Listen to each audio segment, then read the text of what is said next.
Namaste, Masters. We will wait for another 2 minutes and then we'll start our session. Thank you.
Okay, Masters, let's begin our session of meditation and wisdom sharing today.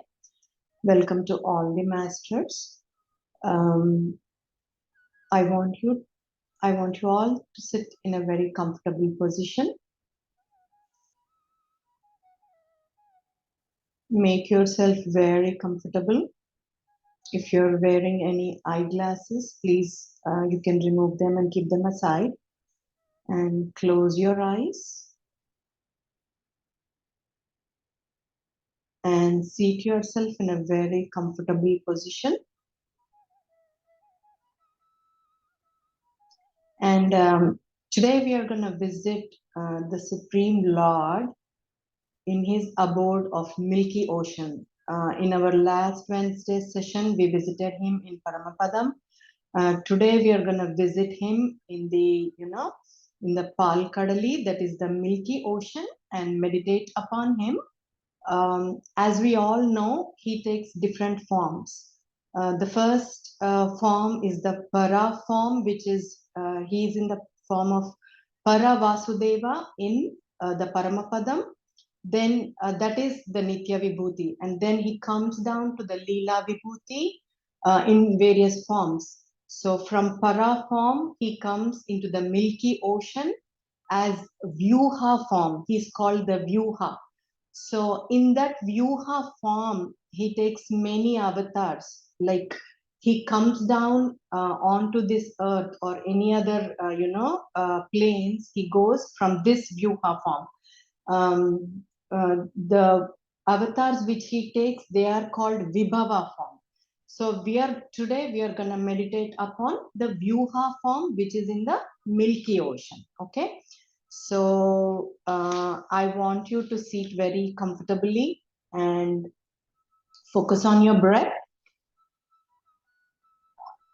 Let go everything, let go and release all the, all the tensions. Take a deep breath and relax yourself very comfortably.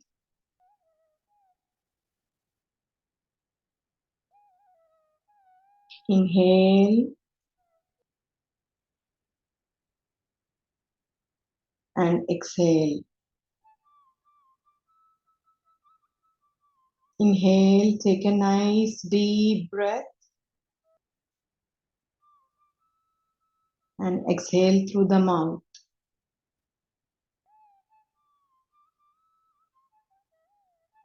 And get into a very relaxed state.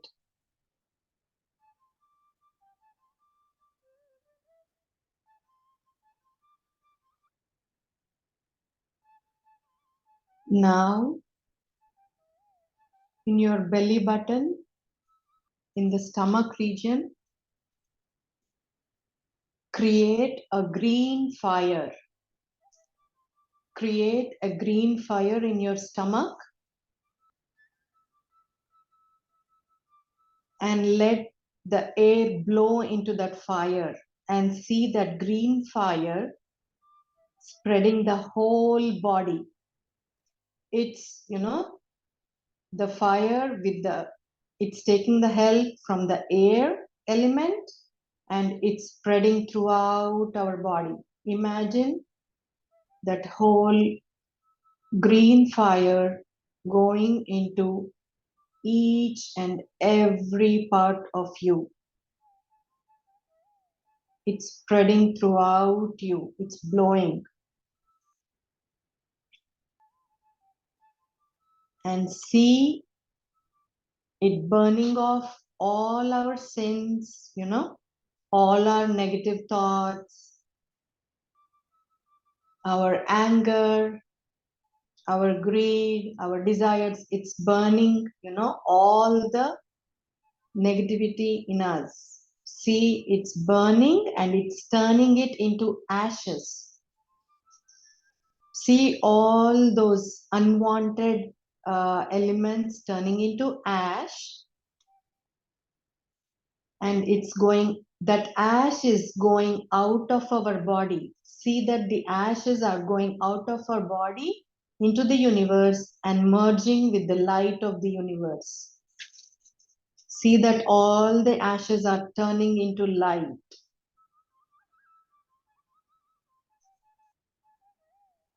See that green fire is burning off all the negativity in us into ashes, and that ash is going and merging into the light of the universe and turning into light.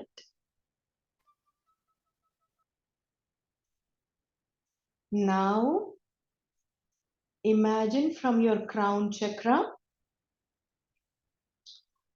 a nice shower of water, pure water is coming and cleansing us.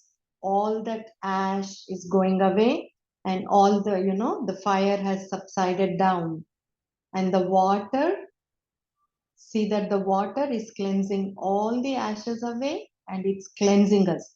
It's going into each and every part of our body, each and every cell of our body, and see that it's cleaning away all the unnecessary emotions.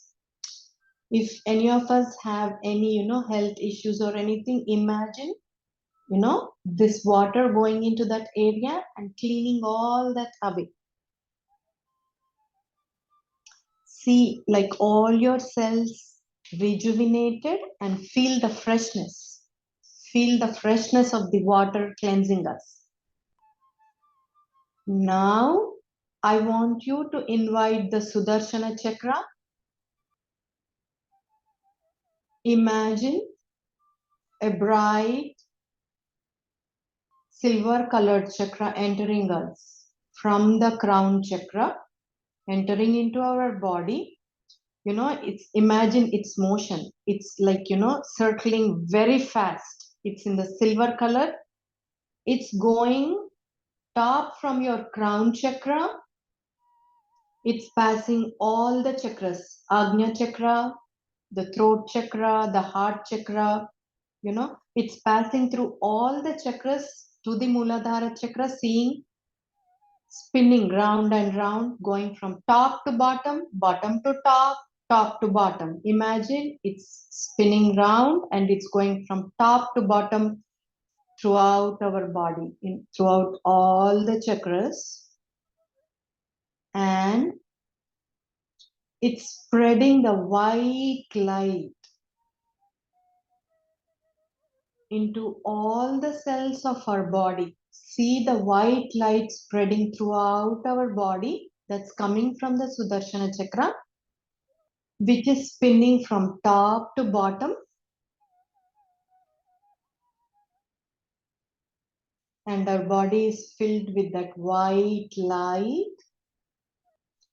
and see all the cells healing and rejuvenated. Feel that. Feel the energies of the Sudarshana Chakra.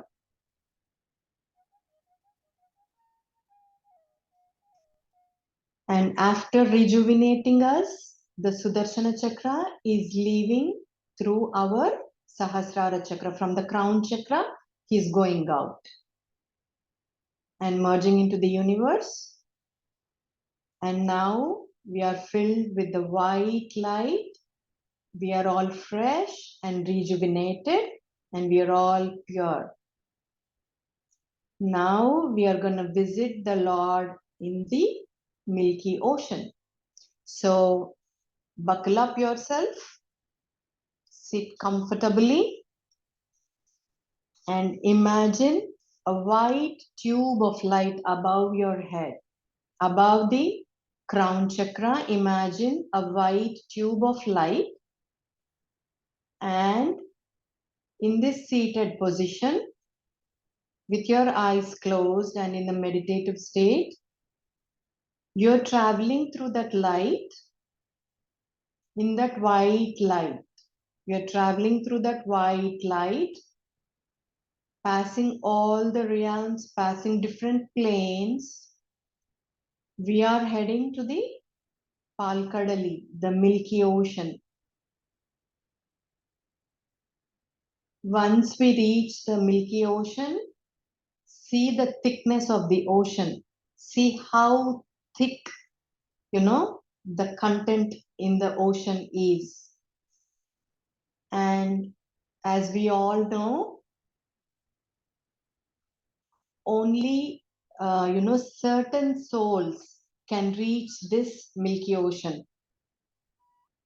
Like Kumaras, the Sanaka Sanandadi Kumaras, and the great rishis who have the Brahma Jnanam and who can meditate upon the Lord. Only they can reach this state. So see all the rishis, see Sanaka Sanandadi brothers.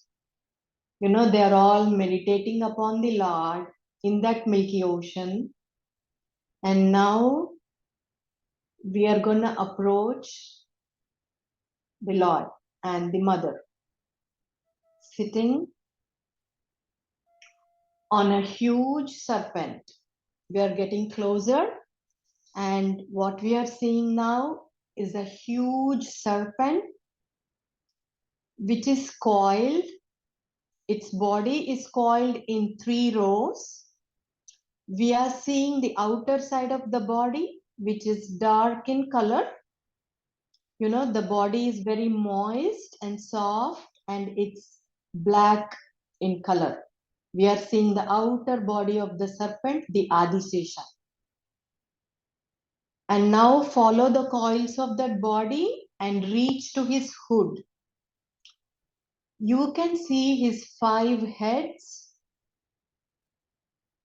and look into his eyes, his beautiful eyes. And that huge hood where you can see the inner side of the body, which is the whiter color of the Adisesha. You're seeing him. You're seeing that big hood with white color, and see the whole Adisesha once. The coiled body with the 5-headed hood and his eyes. And then coming on to the, the top of the Adisesha is seated the Mother Lakshmi and the Supreme Lord. They are having nice conversation. So what they say is, when you go and, want to have a darshan of the Lord, what they say is we have to start from the feet. And then we have to, have the darshan of his whole body, the feet, the legs, the waist, the chest, the shoulders, the neck, and his beautiful smiling face with red eyes. So we are going to have the darshan in that form, okay? So the mother and the Supreme Lord, they are seated on the Adisesha, and the legs of the Lord are spread out, and we can see the soles of his feet. You can see the sole of his feet. So see, see the 2 feet and see the soles. Now you are going to see the different, symbols on those feet. How do you recognize the Lord's feet? That it's Lord's feet we are seeing. On the right feet, look at the sole. You are seeing a chakra below the right main, like the thumb toe. You're seeing a chakra. Below the second finger, toe finger, you're seeing a lotus. Red color lotus. Underneath that, you're seeing an umbrella. Next to the umbrella, you're seeing a flag.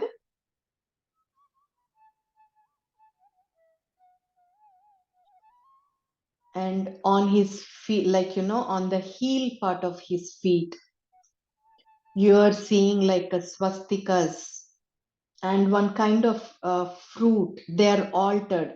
Swastika fruit in a round form or in his heel.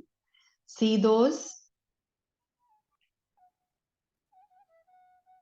That is his right foot. And now look at his left foot.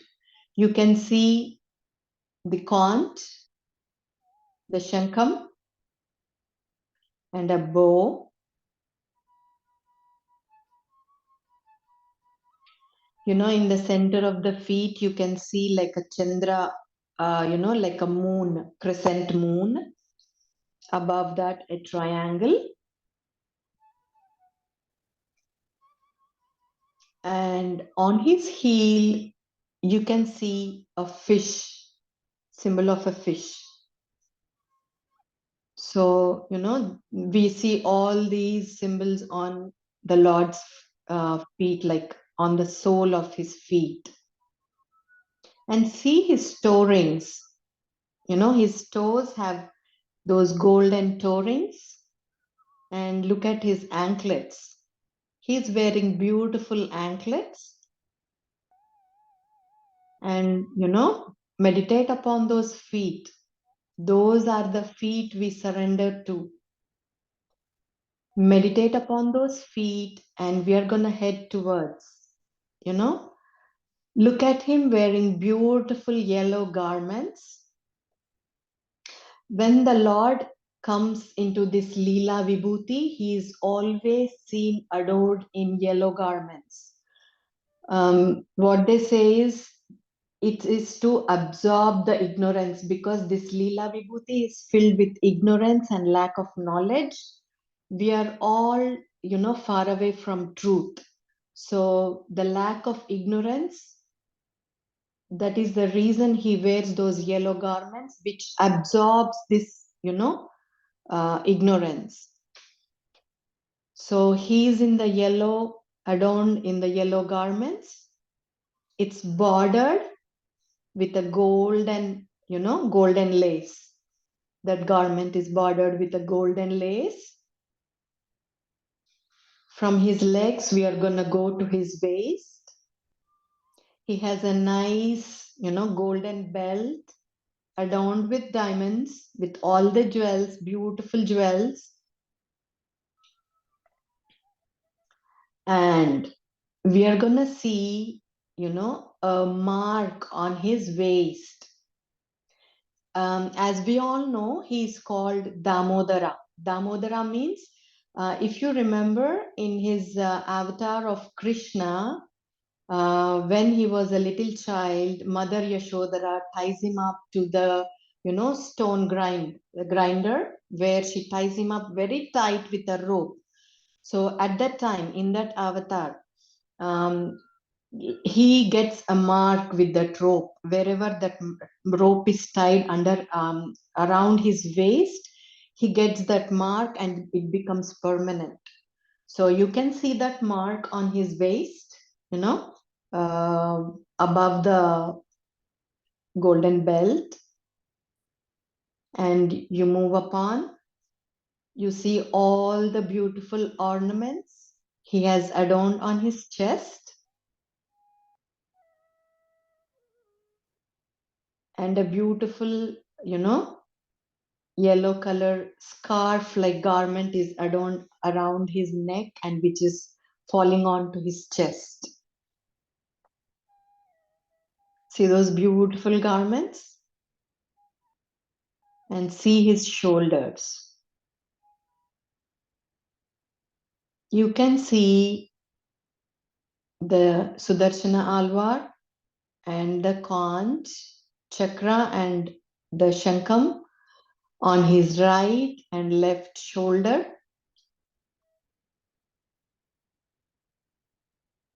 And from there, see his long neck. And from his hair, he has like curly hair, and those locks are falling on his shoulder. He has like long hair, and those hairs, curly locks of hair are falling on his shoulders. See that? And from the neck, go on to his face. Beautiful smiling face with his lotus eyes. His eyes are red in color. That's why he is called Pundari Kakshudu. He has beautiful red eyes and he is looking at the mother lovingly and having a nice conversation with her. And now look at his crown. It's beautifully jeweled with diamonds and with rubies and with a big emerald on top.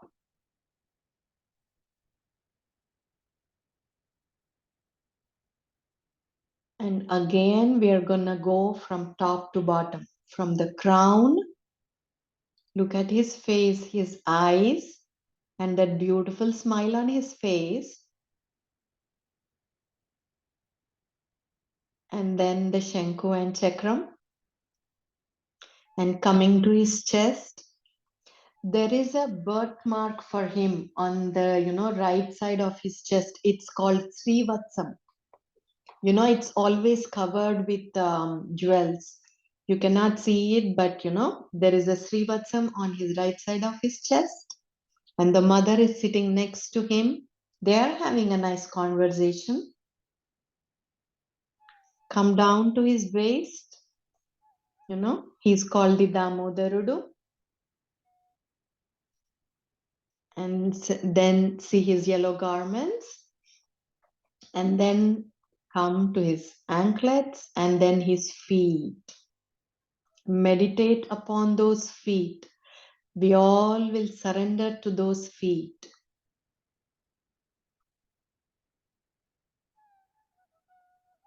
And the Mother Lakshmi is sitting next to him having a nice conversation. Look at her. She is in all with golden aura. She's adorned beautifully in a light pink sari with a yellow color blouse, and she's adorned with the jewels. Look at her jewels. See those emeralds. See those beautiful long chains which are hanging from her neck down. And look at her crown, look at her face. She's so beautiful. They're nicely sitting and having a nice conversation with each other. They are seated on the Adisesha. The mother and the father, they are seated on the Adisesha. And we can see Garuda next to them, standing. And Narada Maharshi singing for them. And all his weapons, they are surrounding the Adisesha. See the whole family and meditate upon the Lord and the Mother.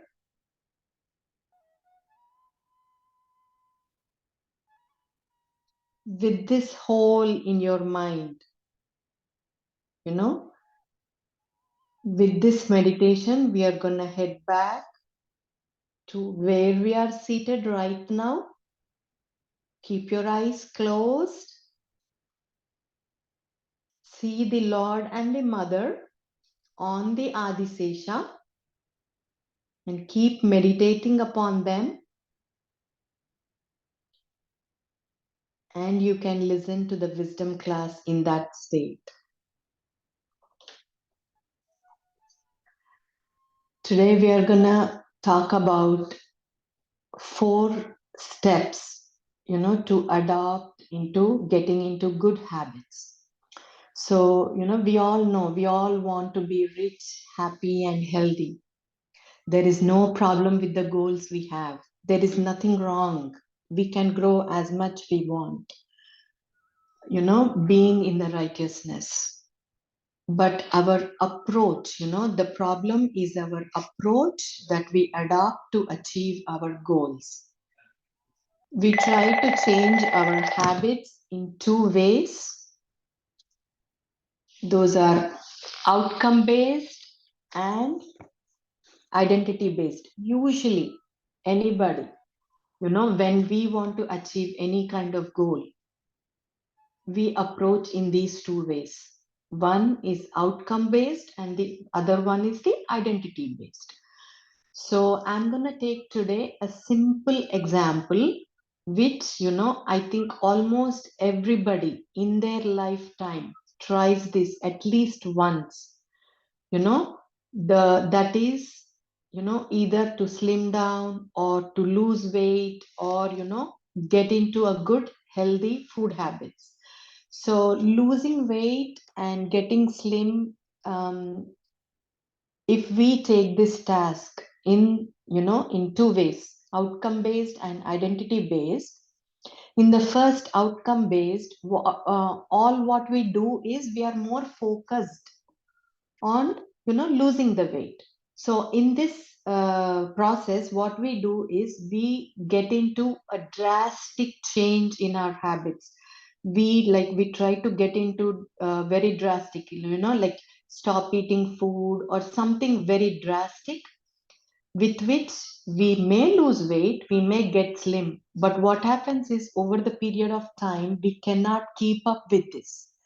And we get back to our older habits and we get back to our back, usual routine. This is the outcome based approach. Whereas when you look into the identity based approach, in this, our approach is not to attain something, very soon. This is an approach where we can change ourselves, where we can see a change in our identity over the period of time. Like, instead of trying to get slim by stop eating, here in this identity based approach, what we do is we start eating healthy, we start to like getting into a habit of eating right food. We don't jump on to like day one getting into this habit. We go into it slowly and steadily, that way what happens is once we get used to this habit, once it becomes part of our life, automatically, if the body needs to lose weight, that is going to happen, automatically with this kind of approach.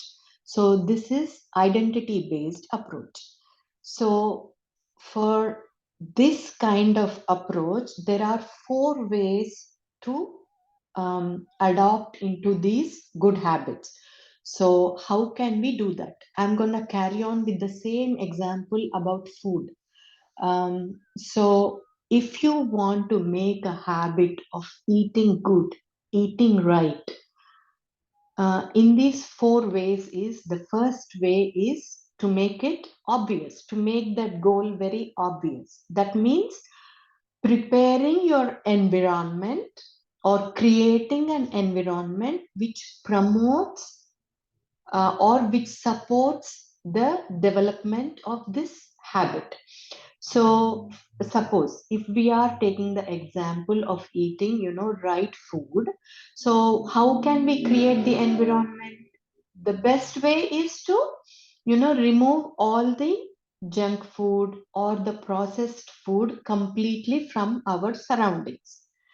Once we remove everything, keeping them in the premises and trying to lose, trying to not stay away, trying to stay away from them may be difficult in the beginning stages. This you can attain later. But in the beginning stages, it's a good idea to create that environment. You can remove all the junk food and you can remove all the processed fruit from your surroundings, and then practice of eating right and eating good. And that too, you have to, this is the first step, making it very obvious. And the second step is making it attractive. Making it attractive means you can take like somebody else's inspiration or somebody else as inspiration who are self-disciplined, or who are like, you admire them for their discipline, you admire for their habits, you admire for their personality. So take those as, your inspirers. So that is making it attractive. The next step is making it attractive. Once you start looking at them, once you start admiring them, then it becomes very inspirative for you to follow this goal of keeping good habits. So after follow, that is the second step. And the third step is making it easy. So in this example of eating healthy, making it easy is, don't push yourself too hard from the day one. Start slowly. Start avoiding certain foods day by day. Like, you start with the first day, start it, and the second day remove some foods, third day remove some foods, like that. Don't push yourself the very first day to, to do everything. Instead, start small, in a, like, smaller habits, and make it steadier, and make it easier. That way it makes it easy. It's not going to be hard on us to get into any new habit. So make it easy, the third step, with the smaller steps. And the last one is the satisfactory, making it satisfying. So you're doing all this, you have created an environment where you don't see, the unwanted foods, and you are inspiring yourself to keep up with the habit slowly, and doing it in small steps. Once you're following all this, make it a habit to satisfy yourself. That means to admire yourself. If you are successfully getting into this process of habits, admire yourself, gift yourself, give yourself a pat, or, give yourself something which you like or which makes you happy. Gift yourself with something. So these are the four easy steps with which, we can get into any habit. Let it be eating, let it be, working out, or let it be for kids, if they want to achieve, higher goals, or for anybody, if anybody wants to reach higher goals in their lives, or, keep consistency in their lifestyle. These are the four easy steps, which we can follow and get into a good habit. Once we start practicing these little good habits, our life becomes very steady and consistent, and you can see, the fruits of these good positive habits.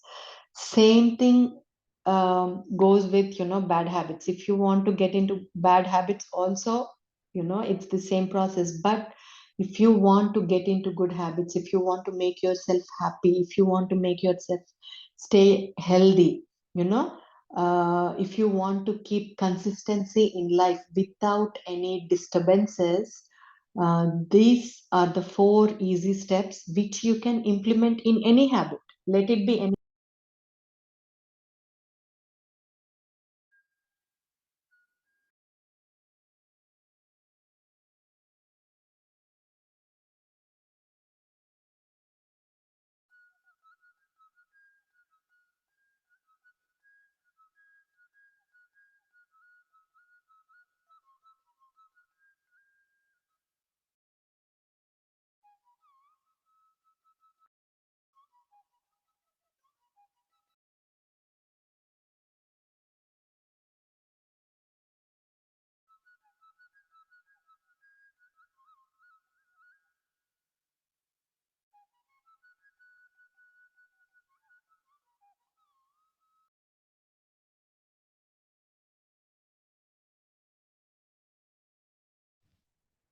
Sorry, Masters, I think I got disconnected. Yeah, so if you want to get into any good habits, these are the 4 easy steps which we can, implement it for any kind of habit. If you want to, start reading a good book, it's very difficult for us, to start getting to it and being steady with it. If we can follow these steps into, if you want to read a book, start slowly, like don't jump into like many pages. Start with 1 page, then get into, 2 pages, 3 pages. Steadily, if you keep on going, and when you start doing this continuously, steadily, gift yourself, pat yourself, admire yourself for doing this, and keep continuing to do that. This can be done with workout, or this can be done at your workplace. If you have joined a new workplace, you can do this. So we can put these 4 steps into any of our habits, and get into the practice of practicing good habits. This is the session for today. Thank you for the opportunity, Masters. If you have any questions, please raise your hands, and we can have the question and answers.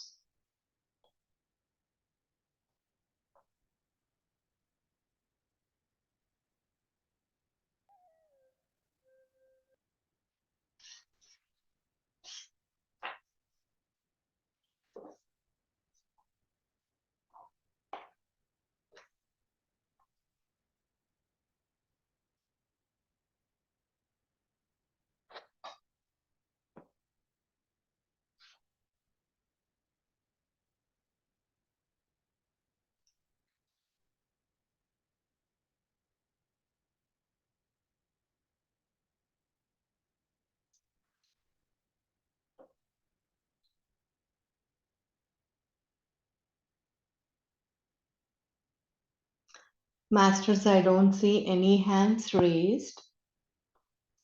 So we can end this session. I hope you all enjoyed this session, and thank you for joining us. Thank you and good night.